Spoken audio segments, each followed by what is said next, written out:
Bhagavate Vasudevaya.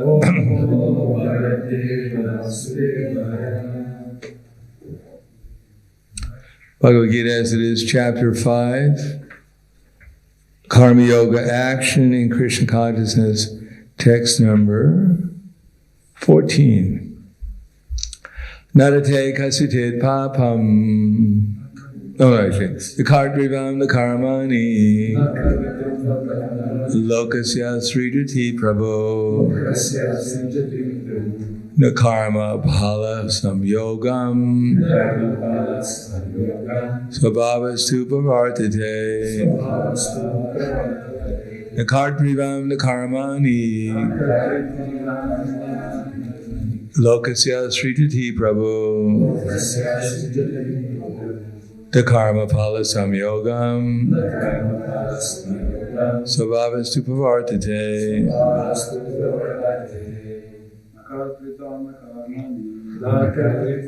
Karmani Lokasya sridhati prabhu. The karma phala samyogam. Svabhavastu pavartate. Kartrivam the karmani. Lokasya sridhati prabhu. The karma phala samyogam. Svabhavastu pavartate. Jenske.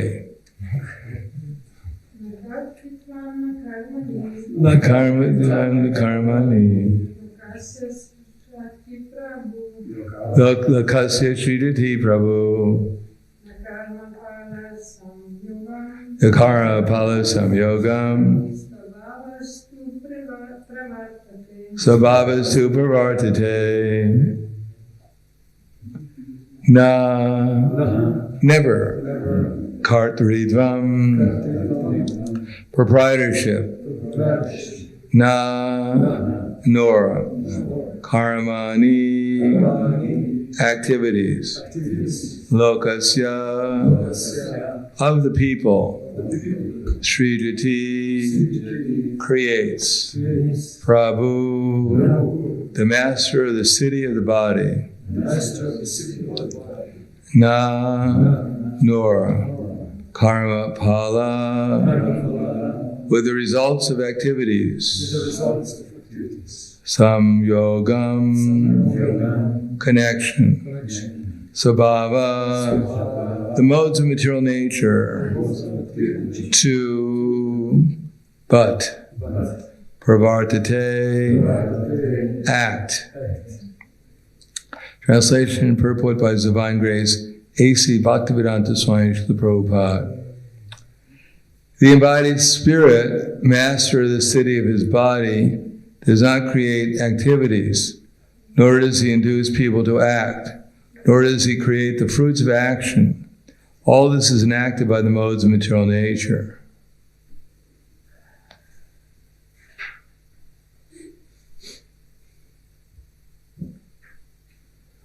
Purport. The living entity, as will be explained in the 7th chapter, is one of the energies or natures of the Supreme Lord. But it's distinct from matter, which is another nature, called inferior of the Lord. Somehow, the superior nature, the living entity, has been in contact with material nature since time immemorial. A temporary body or material dwelling place, which he obtains as the cause of varieties of activities and their resultant reactions. Living in such a conditional atmosphere, one suffers the results of the activities of the body, identifying himself in ignorance with the body. It is ignorance acquired from time immemorial that is the cause of bodily suffering and distress. As soon as the living entity becomes aloof from the activities of the body, he becomes free from the reactions as well. As long as he's in the city of the body, he appears to be the master of it, but actually is neither its proprietor nor controller of its actions and reactions. He is simply in the midst of the material ocean, struggling for existence. The waves of the ocean are tossing him He has no control over them. His best solution is to get out of the water by transcendental Krishna consciousness. That alone will save him from all turmoil. So text 14 again. Kartrivam nakaramani lokasya srijati prabho nakarma pala samyogam swabhavastu pavartate. The embodied spirit, master of the city of his body, does not create activities, nor does he induce people to act, nor does he create the fruits of action.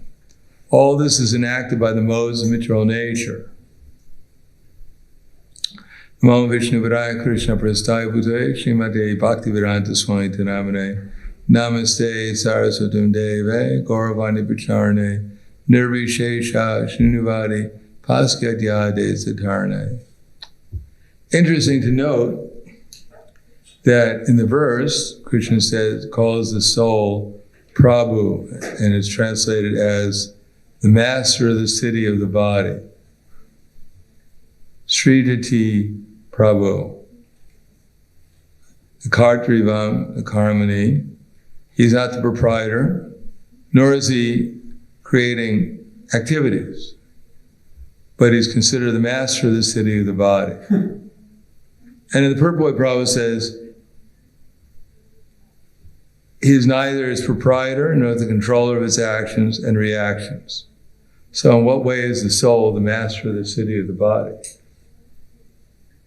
If he's not the proprietor, he's not the doer, Kartrivam, he's not the proprietor, he's not the doer, he doesn't create the results, and yet he's the Prabhu. In what way is he the Prabhu? Yes? He owns the blame. He owns the choices. And if he makes the wrong choice, well, he gets the result of whatever he desires. So the body was created by the material nature, but the material nature isn't just trying to create things. It's creating things on the basis of the soul's desires. Otherwise, if all the souls went back to Godhead, the material nature would not be creating things just for the sake of creating things. So the whole material existence exists due to the desires of the souls. Otherwise, there wouldn't be any material creation. And at every moment we can utilize our capacity to desire. Just like if you're sitting down to eat prasadam, now you can eat so many plates of prasadam, if that's what you want, or you can take what's necessary. Now, if you eat so many plates of prasadam, you get a certain result, a certain experience. And if you eat what you need, then you also get an experience. So that's up to this desire, that's up to the soul. That way he's the master of the city of the body. Because according to how he desires, a certain result will be there. Now, his desires are not independent. We may desire, but it's up to Krishna to fulfill that desire, as we'll find out in the next verse. But if the soul wasn't desiring, he wouldn't get a material body. Or if he desires to please Krishna, then he'll become aloof from the body. But as long as he's desiring in terms of his own desires, then the material nature will act accordingly. As Krishna says in the Bhagavad Gita, that sarva prakriti sarva, this is the 9th chapter.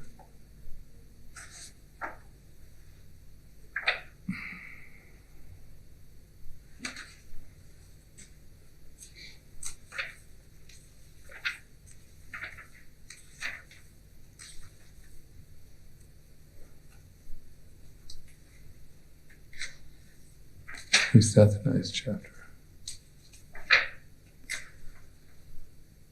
What chapter does Krishna say that, 7th chapter.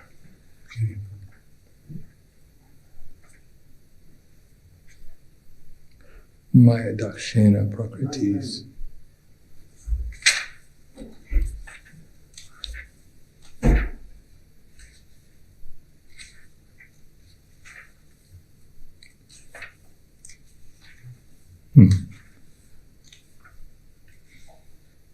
What's the chapter? My Dakshina Prakriti Sute Sutrachram. That's the 9th chapter. Yeah, that's the 9th chapter. Yeah. Sarva. Let's see. Before that. Okay, here we go.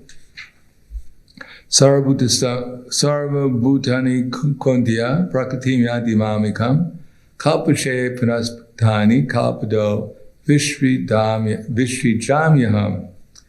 O son of Kunti, at the end of the millennium, all material manifestations enter into my nature. At the beginning of another millennium, by my potency, I create them again and again.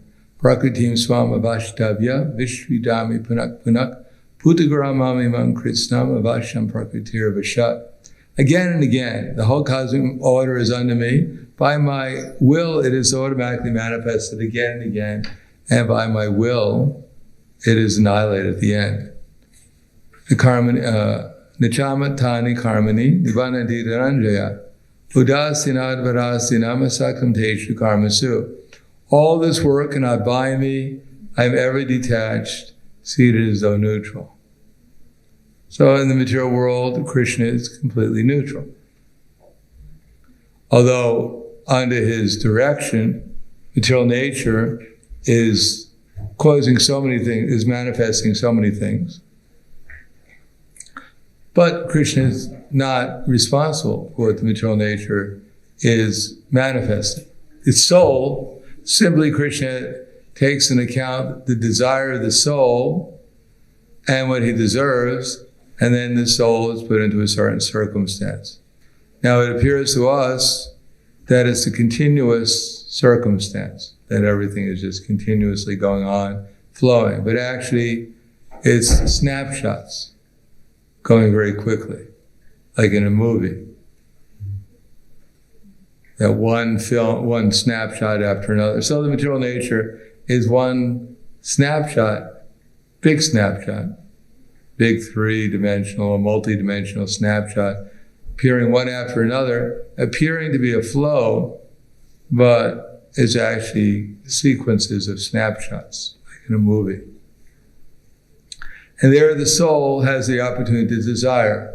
And according to how he's reacting to his circumstances and desiring, then things are being accumulated. Krishna is noting it all down as a super soul, and it's all being figured out exactly when in the future the reaction to that desire will be manifested.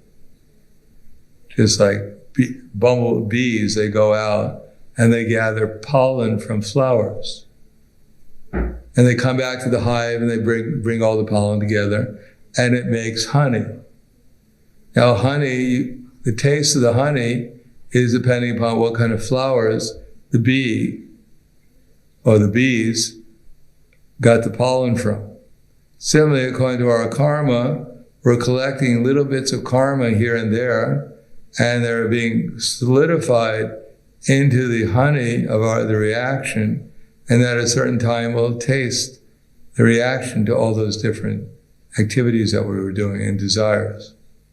And that's going on, one after another. So anything we're experiencing now is accumulated reactions to our previous desires and activities.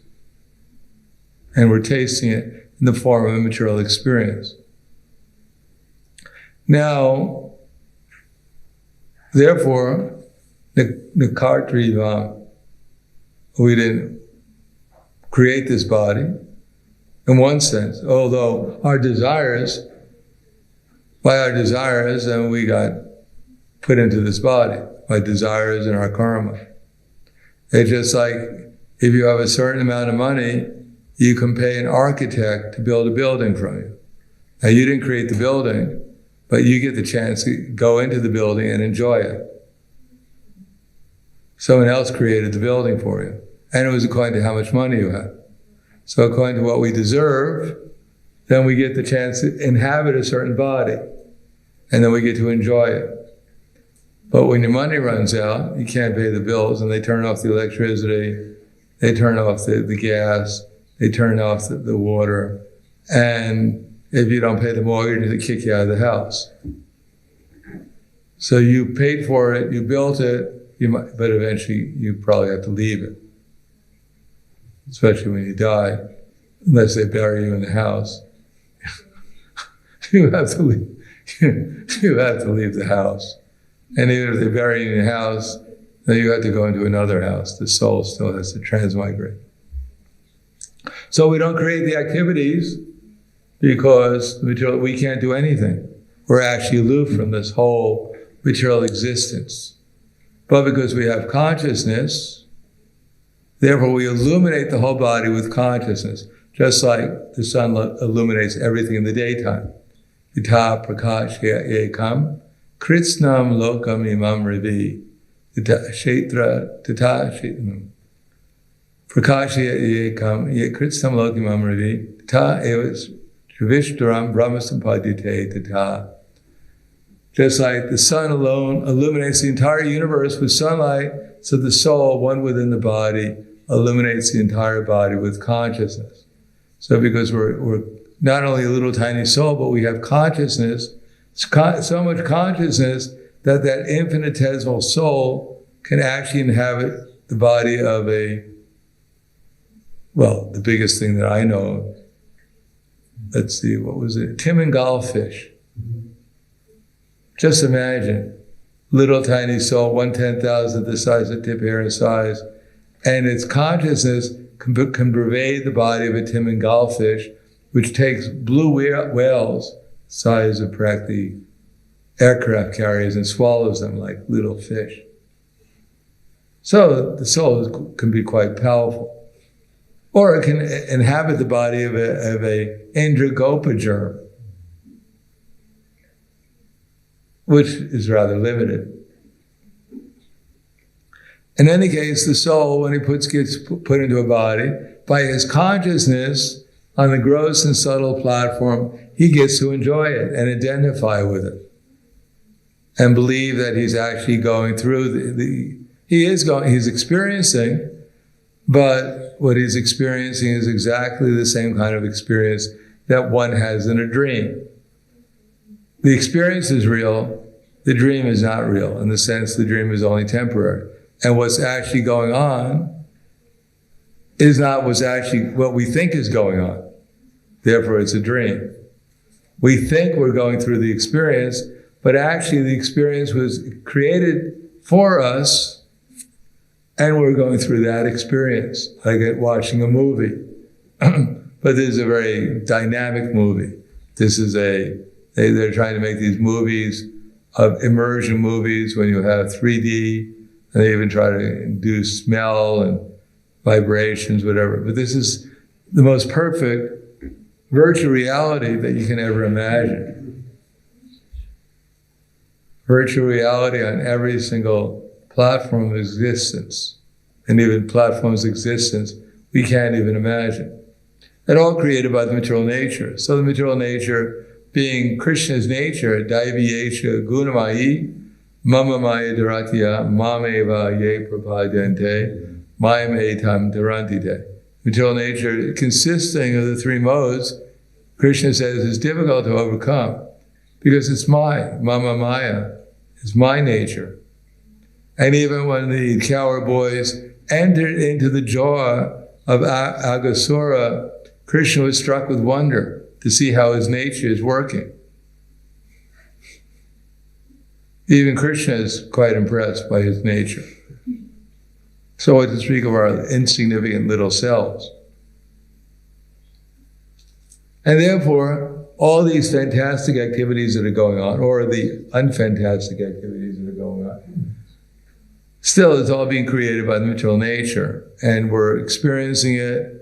And in Kali Yuga, because of the predominance of experience of ignorance, we're not very satisfied or happy with our situation. But even in the heavenly planets, where the mode of goodness is predominated, no one's happy there either. But they're certainly happier than we are.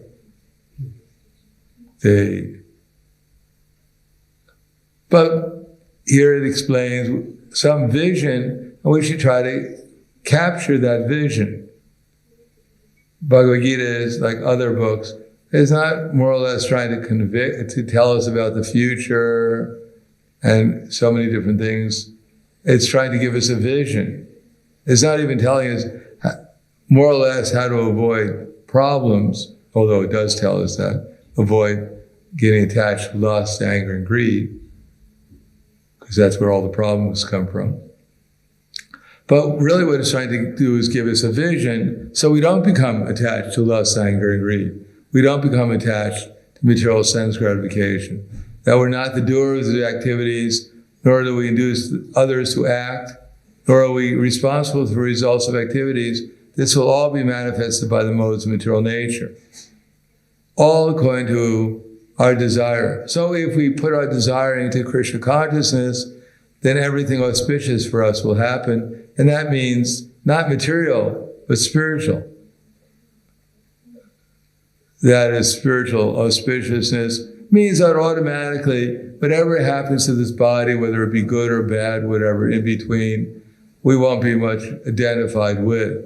And on the other hand, we'll enter into the spiritual nature, which is our natural nature, and we can begin our real life and activities where we actually do something meaningful, namely participate in the process of prema bhakti, love for Krishna and love for everyone, produce transcendental happiness and pleasure and enlightenment. Here we're producing a lot of things, but it has nothing to do with transcendental love, enlightenment, and pleasure eternally. So that's actually productive. If you can produce transcendental pleasure eternally with full and ever-expanding consciousness of it, well, that's really productive. And if you're not doing that, then what is anyone accomplishing here?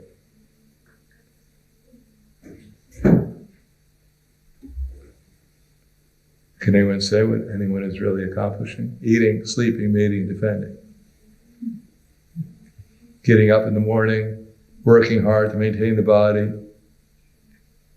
and then growing old and dying. Get another body to do the same thing.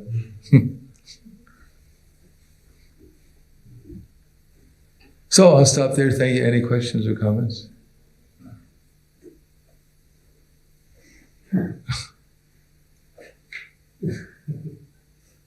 Throw it up in the air, whoever catches it.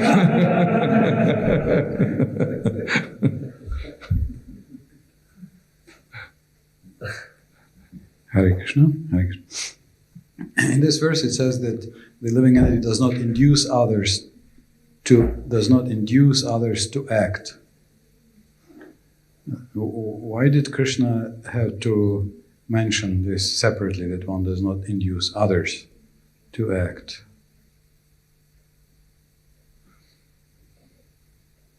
Not only does not the living entity act, or is the... Well, it doesn't say that. It says in the Prabhupada writes in the translation, does not induce others to act. But the general thing, lokasya, of the people, activities of the people, creates. Because we can't really, the soul is not doing anything. Of course he's desiring, and the result of his desire is he becomes responsible. If he dovetails his desires with that of the material nature, then he becomes entangled. But he doesn't really create anything. It's all being done by the material nature. He's simply desiring. He's always transcendental. Like, for instance, you may have a big machine and you press a button and a missile comes out. Now, you didn't make the machine. You're not the missile, but you're responsible because you pressed the button. So you're responsible, but you're not really doing the activity directly. So by our desires, we're responsible. Now, if we desire what Krishna wants through his representatives, then that goes on by the spiritual energy. So Krishna gives us the credit for it, but we're actually not doing anything either. It's the spiritual energy that's doing it. So we have to be careful when we're doing things spiritually, we don't take the credit because we know it's coming from Krishna through his representatives. So we give the credit to them. And we're just happy that they give us the intelligence that that's what we're supposed to be doing. Now we do it the other thing. We're not really doing anything, but we get the result. We get the result if we do things that we desire to fulfill Krishna's desires through his representatives. We get the result of becoming Krishna conscious. We get a spiritual body eventually.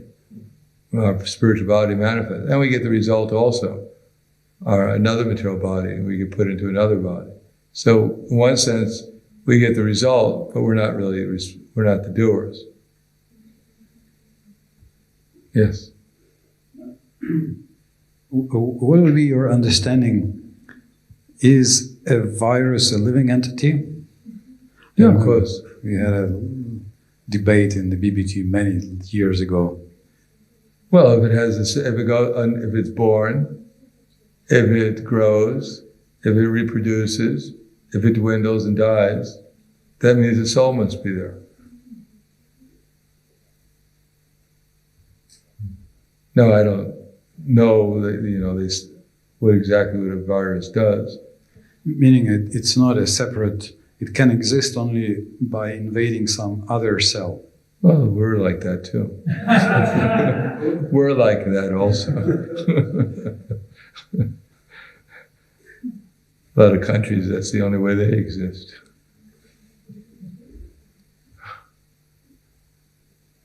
Anyhow, the cell is also the soul. There's a soul inside the cell. Yeah, it's so inconceivable. The whole thing is so inconceivable to us. Once we go outside our limited range of experience, that we start crossing things out because we can. It's too inconceivable. How can Krishna have a relationship with so many living entities? How can there be so many living entities? It doesn't seem right. But that's our limited conception of things. We're frogs in wells. Anything else? Yes.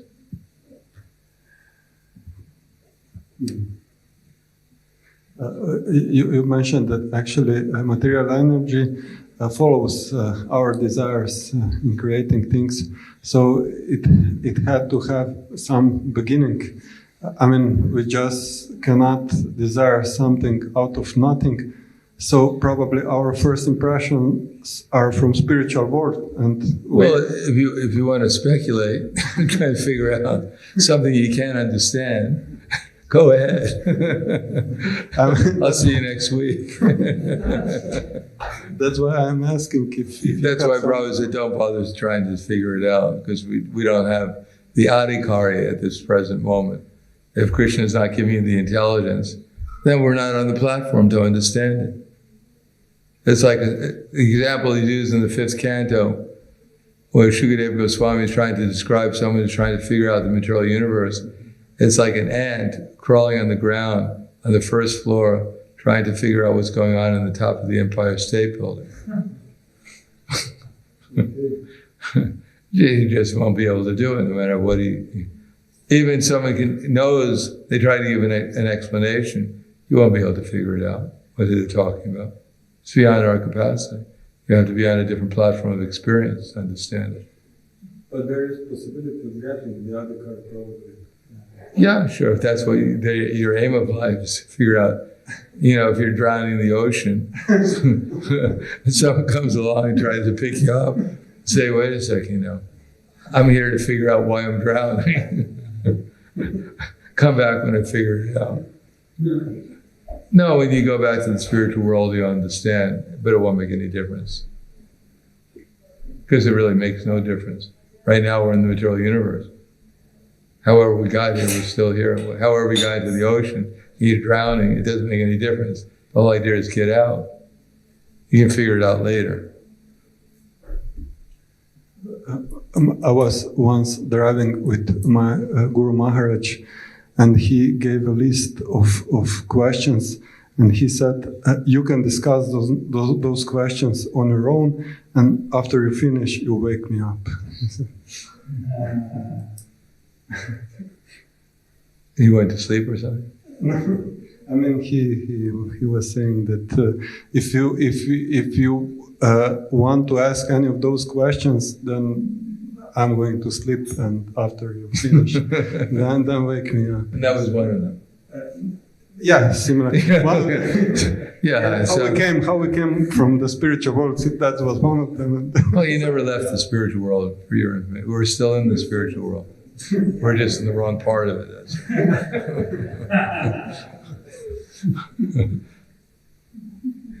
Anything else? Thank you very much. Grantaraj Bhagavad Gita ki jai. Srila Prabhupada ki jai. Gaur Premanande.